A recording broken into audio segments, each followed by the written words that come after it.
Dabar filmuosiam pavojingiausių gatvės salonus.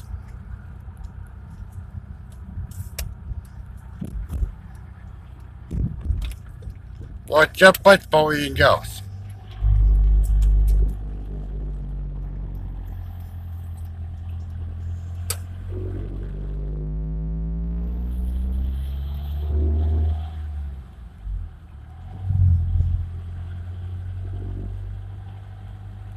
Nėra šaligatvių.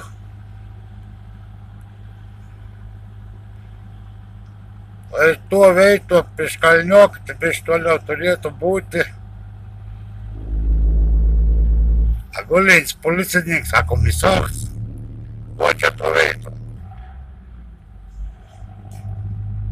Apsisuk. Dabar grįžtam atgal.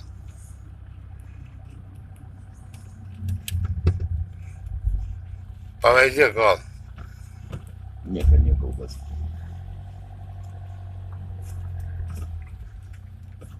Nu, grįžtam.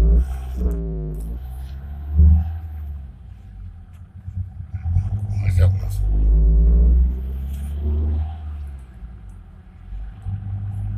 O čia turėjo būti kažkur tai kalnelė.